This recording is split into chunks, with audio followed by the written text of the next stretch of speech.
ভগবান শ্রীকৃষ্ণ বলেন, যদা যদা হি ধর্মস্য গ্লানির্ভবতি ভারত অভ্যুত্থানম ধর্মস্য তদাত্মানং সৃজাম্যহম পরিত্রাণায় সাধূনাং বিনাশায় চ দুষ্কৃতম ধর্ম সংস্থাপনার্থায় সম্ভবামি যুগে যুগে। অর্থাৎ ভগবান শ্রীকৃষ্ণ নিজেই বলছেন, যখনই ধর্মের অধপতন হয় এবং অধর্মের অভ্যুত্থান হয়, তখনই আমি নিজেকে সাধুদের রক্ষা করার জন্য, দুষ্কৃতীদের বিনাশ করার জন্য এবং ধর্মকে সুপ্রতিষ্ঠিত করার জন্য আমি যুগে যুগে আবির্ভূত হই। জয় রাধে রাধে। নমস্কার বন্ধুরা, আজ আমরা আলোচনা করব মিথুন রাশি এবং মিথুন লগ্নের জাতক জাতিকাদের জন্য 13ই ফেব্রুয়ারি থেকে 17ই ফেব্রুয়ারি সময়টি কেমন যাবে। আপনাদের ভাগ্যর ঘরে অর্থাৎ নবম হাউসে সূর্য, বুধ, ভেনাস এবং রাহুর মতন চারটি কিন্তু অত্যন্ত শক্তিশালী প্ল্যানেট বসায় আপনাদের ভাগ্যক্ষেত্রে এক বিরল যোগ তৈরি হচ্ছে, যার কারণে প্রত্যেকটা কাজে কিন্তু আপনি গতি ফিরে পাবেন এবং উন্নতি লক্ষ্য করতে পারবেন। এমনকি আপনার দশম ঘরে স্বয়ং কর্মফল দাতা শনি অবস্থানের ফলে যা আপনার আর্থিক খরচের প্রবণতাকে লাগাম করবে এবং আর্থিক সঞ্চয়ে কিন্তু সাহায্য করবে। এর ফলে কিন্তু আপনি উন্নতি করতে পারবেন জীবনে। তাছাড়া আপনার অষ্টম হাউসে মঙ্গল থাকায় আপনাকে কিন্তু শারীরিক দিক থেকে কিন্তু অসুস্থতায় ফেলতে পারে এবং আপনার তৃতীয়ভাবে কেতু অবস্থানের ফলে আপনাকে কিন্তু কাজের সেক্টর থেকে বারবার উদাসীনতা করাবে। হঠাৎ সবকিছু ঠিক থাকা সত্ত্বেও আপনার কিন্তু মনে একটা উদাসীনতা কাজ করবে। এর ফলে আপনি কিন্তু অনেকটা ডিপ্রেশনে থাকবেন। তো বন্ধুগণ, আপনারা মনোযোগ সহকারে এই ভিডিওটি দেখতে থাকুন। আশা করছি অনেকটা উপকৃত হবেন। ভিডিওটি ভালো লাগলে লাইক করবেন, আপনজনদের সঙ্গে আজকের ভিডিওটি শেয়ার করুন। প্রত্যেকটি কাজকর্মের ক্ষেত্রে ভগবানকে স্মরণ করে চলুন। মন থেকে ভালোবেসে একটিবার কমেন্টে জয় শ্রীকৃষ্ণ রাধে রাধে লিখে যান। মাত্র একবার কমেন্টে জয় শ্রীকৃষ্ণ রাধে রাধে লিখতে হয়তো আপনার খুব বেশি সময় লাগবে না। মনে রাখবেন, ভগবানের জন্য দেওয়া সময় কখনোই বৃথা যাবে না। যারা মুসলিম দর্শক বন্ধু রয়েছেন, কমেন্টে ভালোবেসে মহান আল্লাহর নামটি লিখে যাবেন, কিংবা যারা খ্রিস্টান দর্শক বন্ধু রয়েছেন, আপনারা পরমপিতা যিশুর নাম লিখে যাবেন। তাছাড়া আপনারা যাকে বিশ্বাস করেন, যে দেবতাকে ভালোবাসেন, তার নামটাই কমেন্টে লিখে যাবেন। কারণ ঈশ্বর এক এবং অদ্বিতীয়, কেবলমাত্র নাম ও রূপটাই আলাদা। তো চলুন আজকের আলোচ্য বিষয়ে পৌঁছানো যাক। এই সময়কালে মিথুন রাশির জাতক জাতিকাদের জন্য কর্মক্ষেত্রে কিন্তু এক অভাবনীয় সুযোগ ও আধ্যাত্মিক উন্নতির মিশ্রণ হতে চলেছে। এই সময়ে আপনার রাশির নবম ভাবে অর্থাৎ ভাগ্যের স্থানে বুধ, শুক্র ও রাহু এবং সূর্যের মতো অত্যন্ত শক্তিশালী প্ল্যানেটের একত্রের অবস্থানের ফলে আপনার পেশাদারী জীবনে এক বৈপ্লবিক পরিবর্তন কিন্তু আসতে চলেছে। এই গ্রহবিন্যাস আপনাকে কিন্তু প্রচণ্ড বুদ্ধিমান এবং কৌশলী করে তুলবে। এর ফলে আমরা জানব কোন কোন কাজের সেক্টরে এর ফলে উন্নতি হতে চলেছে, এছাড়া কোন কোন কাজের সেক্টরে এর ফলে অবনতি হতে চলেছে। এই সময় যারা মিডিয়া এবং ক্রিয়েটিভ ইন্ডাস্ট্রিতে যারা কাজ করে, তাদের কিন্তু ভালো সময় আসতে চলেছে। অর্থাৎ এই সময় আপনার লেখালেখি, সাংবাদিকতা, ডিজিটাল মার্কেটিং, সিনেমা বা ফ্যাশন ডিজাইনিং এর কাজে কিন্তু দারুণ নাম আসতে চলেছে। রাহু নবম ভাবে থাকলে বিদেশের সাথে যুক্ত ব্যবসায় অর্থাৎ ইম্পোর্ট কিংবা এক্সপোর্ট বিজনেসে কিংবা বহুজাতিক সংস্থা অর্থাৎ এমএনসি কাজ করলে কিন্তু প্রচুর পরিমাণে অর্থ উপার্জন সম্ভব। তাছাড়া পরামর্শদাতা বা কনসালটেন্সি, সূর্য ও বুধের একসাথে থাকার ফলে বুধাদিত্য যোগ তৈরি হয়েছে, যা আপনাকে একজন দক্ষ পরামর্শদাতা, উকিল বা স্ট্র্যাটেজিস্ট হিসেবে প্রতিষ্ঠিত করতে পারে। আপনার কথা বলার ক্ষমতা মানুষকে প্রভাবিত করবে। এছাড়া আধুনিক প্রযুক্তি ও উদ্ভাবন জগতে যারা কাজ করে, অর্থাৎ প্রথাগত কাজের চেয়ে নতুন কোনো আইডিয়া বা টেকনোলজি, যেমন এআই রিলেটেড কাজ কিংবা বিভিন্ন সফটওয়্যারের কাজ কিংবা বিভিন্ন গ্যাজেটের কাজ, এই সমস্ত জিনিস নিয়ে যারা কাজ করেন তারা কিন্তু খুব দ্রুত সফলতা পেতে চলেছেন। যে সমস্ত কাজে আপনার সমস্যা হওয়ার সম্ভাবনা রয়েছে, যেমন সূর্যের সাথে রাহুর উপস্থিতি ঊর্ধ্বতর কর্তৃপক্ষের সাথে কিন্তু বিবাদ তৈরি করতে পারে। তাই যে কোনো খুব কড়া নিয়ম বা বসের খবরদারি বেশি, সেখানে আপনার মানিয়ে নিতে কিন্তু খুব কষ্ট হবে। পৈতৃক সম্পত্তি বা পারিবারিক ট্র্যাডিশনাল ব্যবসার সমস্যা দেখা দিতে পারে। নিজের চেষ্টায় যা করবেন তাতেই কিন্তু বেশি উন্নতি দেখা যাবে। আপনার পারিবারিক বিজনেস যেটা আছে, সেই সমস্ত বিজনেসে কিন্তু প্রবলেম হতে চলেছে। নবম ভাব হলো ধর্মের ভাব, তাই রাহু এখানে থাকায় আপনার প্রথাগত রীতিনীতি পছন্দ করবেন না। এর ফলে সমাজ বা পরিবারের বড়দের সাথে কিন্তু একটা মতবিরোধ হওয়ার সম্ভাবনা রয়েছে। অর্থাৎ একই ঘরে সূর্য এবং শুক্র আছে, এর ফলে কিন্তু পার্টনারশিপ ব্যবসায় কিন্তু ইগো বা অহংকারের লড়াই হতে পারে, যা ব্যবসায় ক্ষতি করে দিতে পারে। অর্থাৎ যারা জয়েন্টে ব্যবসা করছেন কিংবা পার্টনারশিপে বিজনেস করছেন তাদের কিন্তু প্রবলেম হতে পারে, কারণ একই নবম হাউসে যেহেতু সূর্য এবং শুক্র আছে।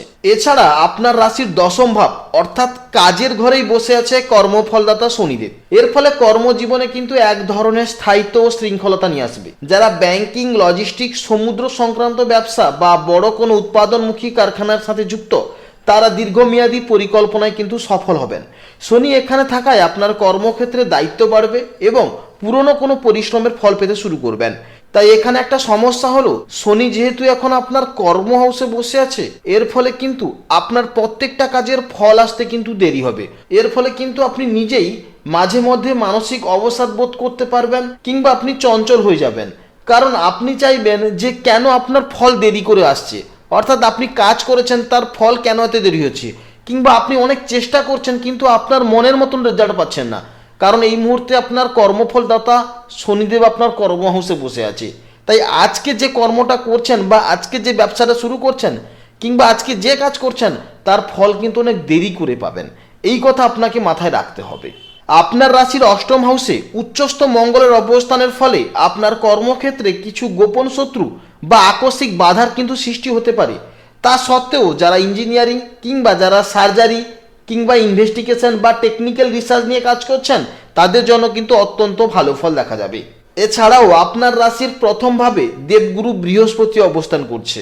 দেবগুরু বৃহস্পতি অবস্থানের ফলে শিক্ষকতা, ম্যানেজমেন্ট, আইনি পেশা এবং যারা কথা বলার মাধ্যমে জীবিকা নির্বাহ করেন, যেমন কাউন্সিলিং বা পাবলিক স্পিকিং, তাদের জন্য কিন্তু ভাগ্যের দরজা খুলে যাবে।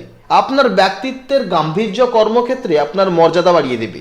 তাই অবশ্যই যে সমস্ত কাজের সেক্টরের ভালো ফল দেখা যাবে বললাম, আপনারা যদি একটু চেষ্টা করেন তাহলে কিন্তু ভালো ফল পাবেন। কারণ মনে রাখবেন, বিনা চেষ্টাতে কিন্তু কোনো কিছু হয় না, কারণ কর্মই হচ্ছে আসল চাবিকাঠি। তাই গ্রহের গোচর কিংবা গ্রহের ট্রানজিট শুধু আপনাকে পথ দেখাবে, আপনাকে কিন্তু সেই পথে নিজেকে হাঁটতে হবে। তাই কর্ম করাটা অত্যন্ত জরুরি। আপনার রাশির নবম ভাবে বুধ, শুক্র, সূর্য এবং রাহু এই চারটি শক্তিশালী প্ল্যানেট অবস্থানের ফলে আপনার কর্মক্ষেত্র তো ভালো থাকবে। অর্থাৎ এই চারটি প্ল্যানেট থাকার ফলে আপনার যেটা সমস্যা করবে সেটি হচ্ছে রাহু। কারণ রাহু কিন্তু মাঝে মধ্যে চেষ্টা করবে আপনাকে শর্টকাটে বড় করার। অর্থাৎ আপনার মাঝে মাঝে মনে হতে পারে যে আপনি কি করে কম দিনে বড় লোক হতে পারবেন। এর ফলে আপনি টাকা পয়সাকে নিয়ে বিভিন্ন জায়গায় ইনভেস্ট করে দেবেন। এখানে কিন্তু আপনি সমস্যায় পড়তে পারেন, কারণ আপনার দশম হাউসে অর্থাৎ কাজের হাউসে শনিদেব বসে আছে। স্বয়ং শনিদেব বসার কারণে আপনি যেই কাজ করুন আপনার তো প্রত্যেকটা কাজই ভালো হবে, কারণ আপনার শুক্র ভালো, বুধ ভালো, সূর্য ভালো। অর্থাৎ আপনি যে কোনো বিজনেস কিংবা যে কোনো চাকরি বাকরিতে মোটামুটি ভালো রেজাল্ট পাবেন, যেহেতু আমরা আগে আলোচনা করেছি। তাই আপনি যদি শর্টকাটে বড় হতে চান, কারণ রাহুর মানসিকতা হচ্ছে চঞ্চল মানসিকতা, আপনাকে মনে করবে যে আপনি এইখানে বিজনেসটা করুন বেশি টাকা ইনভেস্ট করে, তাহলে আপনি কিন্তু খুব কম দিনে বা অল্প দিনে আপনি অনেক টাকার মালিক হয়ে যাবেন। বা আপনি যদি এই ভাবনা চিন্তায় করেও ফেলেন কোনো কাজ, তাহলে কিন্তু আপনি সমস্যায় পড়বেন। তাই অবশ্যই বুঝে সুঝে কাজ করুন এবং ধৈর্য সহকারে কাজ করুন। আপনার রাশির নবম ভাবে বুধ, শুক্র, রাহু ও সূর্যের মতন চারটি প্ল্যানেটের অবস্থানের ফলে প্রেমের ক্ষেত্রে কিন্তু এক বৈপ্লবিক পরিবর্তন আসছে। শুক্র হলো আমরা জানি প্রেম ও আকর্ষণের কারক, আর বুধ হলো আপনার রাশির অধিপতি। এদের মিলন ভাগ্যস্থানে হয় অবিবাহিতদের জন্য কিন্তু বিয়ের আলাপ আলোচনা হওয়ার সম্ভাবনা রয়েছে। অর্থাৎ যাদের বিবাহ অনেক দিন ধরে হচ্ছিল না বা বিভিন্ন কারণে ভেঙে যাচ্ছিল, তাদের কিন্তু ভালো সময় আসতে চলেছে। তবে একই ঘরে রাহুর উপস্থিতি থাকায় অহেতুক সন্দেহ তৈরি করতে পারে আপনার সঙ্গীর উপর, যা সম্পর্কের স্বচ্ছতা নষ্ট হয়ে যাবে। তবে একই স্থানে সূর্যের উপস্থিতির কারণে কিছু কিছু সময় তো আবার ইগো বা আত্মসম্মান নিয়ে কিন্তু ছোটখাটো ঝামেলা হতে পারে। তাই অবশ্যই আপনি যদি নিজেদের মধ্যে নিজেরা কথা বলেন কিংবা দূরে কোনো জায়গা থেকে ভ্রমণ করে আসেন, তবেই কিন্তু আপনাদের সমস্যা দূর হবে। বা নিজেদের সাথে যদি একটু ভালো করে বসে কথা বলেন, তাহলে কিন্তু আপনাদের প্রেমের ক্ষেত্রে কিন্তু ভালো সময় দেখা যাবে। এছাড়া আপনার তৃতীয় ঘরে যেহেতু কেতু অবস্থান করছে, তাই দাম্পত্য জীবনে কিন্তু যোগাযোগের ক্ষেত্রে কিছুটা চ্যালেঞ্জিং হতে পারে, কারণ তৃতীয় ভাব হলো যোগাযোগের ঘর, আর সেখানে কেতুর উপস্থিতি মাঝে মধ্যে আপনার ও আপনার সঙ্গীর মধ্যে এক ধরনের নিস্তবতা বা কথা বলতে অনীহা তৈরি করতে পারে। অর্থাৎ মনে হবে কি কথা বলবো, অনেকদিন ধরে কথা বলবেন না। অর্থাৎ এর ফলে কিন্তু একটা নিজেদের মধ্যে টান কমে যাবে এবং সেইটাই থেকে কিন্তু উদাসীনতা একটা তৈরি হবে। তাই অবশ্যই আপনারা আপনাদেরকে ভালোবাসুন এবং নিজেদের সঙ্গে নিজের টাইম কাটান, তবেই দেখবেন আপনি মানসিক দিক থেকে অত্যন্ত ভালো থাকবেন এবং সুস্থ থাকবেন। বৃহস্পতি আপনার লগ্নে অর্থাৎ ফার্স্ট হাউসে থাকার ফলে আপনার কিন্তু থাইরয়েড প্রবলেম কিংবা গলার সংক্রমণ হওয়ার সম্ভাবনা রয়েছে। তাছাড়া টনসিলের মতন সমস্যায়ও কিন্তু আপনি ভুগতে পারেন। অতিরিক্ত মিষ্টি বা কার্বোহাইড্রেট জাতীয় খাবার খেলে শরীরে মেদ বৃদ্ধি বা কোলেস্টেরল বাড়ার একটা ঝুঁকি রয়েছে। তাই খাদ্যাভ্যাসে নিয়ন্ত্রণ রাখা আপনার জন্য একান্ত জরুরি। যারা পুরনো কোনো শারীরিক অসুস্থতায় ভুগছিলেন তাদের একটু সাবধানে কিন্তু থাকতে হবে, কারণ বৃহস্পতি যখন লগ্নে থাকে আপনার পুরনো রোগ কিন্তু একটু বেড়ে যেতে পারে। এর ফলে আপনি অবশ্যই সাবধানে থাকবেন এবং ডাক্তারের পরামর্শ নিয়ে জীবনে হাঁটার চেষ্টা করবেন। তাছাড়া অষ্টমভাবে উচ্চস্থ মঙ্গলের কারণেও কিন্তু আপনার বিভিন্ন শারীরিক সমস্যা দেখা যাবে। বিশেষ করে কোনো জায়গাতেই ছোট থেকে বড় ধরনের কিন্তু চোট আঘাত লাগার একটা সম্ভাবনা রয়েছে এবং রক্তের সমস্যাও দেখা যাবে। তার সঙ্গে সঙ্গে আপনার বিভিন্ন জয়েন্টে প্রবলেম দেখা যাবে এবং পেশিতেও কিন্তু টান অনুভব করবেন। অর্থাৎ গোটা বডিতেও কিন্তু মাঝে মধ্যে যন্ত্রণা অনুভব করতে পারবেন। এছাড়াও কাঁধ, ঘাড় বা হাতের স্নায়ুতে এক ধরনের অস্বস্তি বা সার্ভাইকাল স্পন্ডিলাইটিস দেখা যাবে। এর ফলে এই 5 দিন কিন্তু আপনাকে রাস্তাঘাটে খুব সাবধানের সাথে চলাফেরা করতে হবে এবং যারা গাড়ি চালান তাদের কিন্তু খুব সাবধানে গাড়ি চালাতে হবে। বিশেষ করে বাইক আরোহী যারা আছেন তাদেরকে কিন্তু খুব সাবধানে চলাফেরা করতে হবে। অবশ্যই হেলমেট নিয়ে বাড়ি থেকে বেরোবেন, কারণ যে কোনো মুহূর্তে কিন্তু সমস্যা আসতে পারে।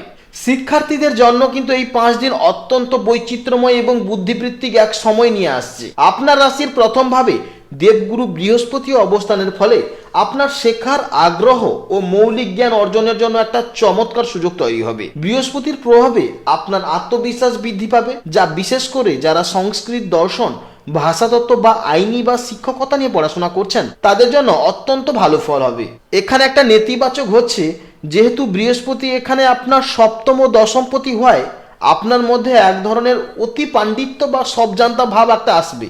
আপনি হয়তো সহজ বিষয়গুলো অবহেলা করতে পারেন, যার ফলে পরীক্ষার প্রস্তুতিতে কিছুটা ঢিলেমি দেখার একটা ঝুঁকি রয়েছে। আপনার রাশির নবম ভাব হচ্ছে উচ্চ শিক্ষা এবং ভাগ্যের স্থান। উচ্চ শিক্ষার যেহেতু স্থান, তার ফলে এখানে বুধ ও শুক্রের উপস্থিতির জন্য শিক্ষার্থীদের মধ্যে পেশাদারি দক্ষতা ও সৃজনশীলতা বাড়িয়ে দেবে। যেহেতু বুধ আপনার রাশির অধিপতি এবং চতুর্থপতি, তাই তার ভাগ্যস্থানে অবস্থান নির্দেশ করছে যে আপনার শিক্ষা সরাসরি আপনার ভবিষ্যতের কেরিয়ার বা উচ্চশিক্ষার সাফল্যের পথ খুলে দেবে। যারা চারুকলা, বিদেশি ভাষা, সাংবাদিকতা, ফ্যাশন ডিজাইনিং বা ট্রাভেল অ্যান্ড ট্যুরিজম নিয়ে পড়াশোনা করছেন তাদের সৃজনশীলতা এই সময় বিশেষ প্রশংসা পাবে।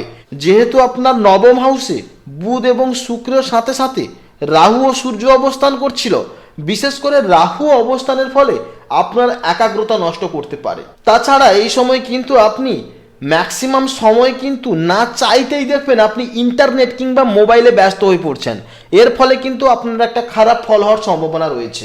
অর্থাৎ সবশেষে বলা যায় 2026 সালের 13ই ফেব্রুয়ারি থেকে 17ই ফেব্রুয়ারি এই সময়কালটি মিথুন রাশির জাতক জাতিকাদের জন্য ভাগ্যের সহায়তা এবং ব্যক্তিগত সক্ষমতা প্রমাণের এক অনন্য সুযোগ। আপনার রাশি নবমভাবে বুধ, শুক্র, রাহু ও সূর্যের এই শক্তিশালী অবস্থান আপনার জীবনে যে প্রবল উচ্চাকাঙ্ক্ষা ও আধ্যাত্মিক চেতনার সঞ্চার করেছে তাকে কাজে লাগিয়ে আপনি আপনার কেরিয়ার ও উচ্চশিক্ষা সাফল্যের বিজয় নিশানা ওড়াতে পারেন।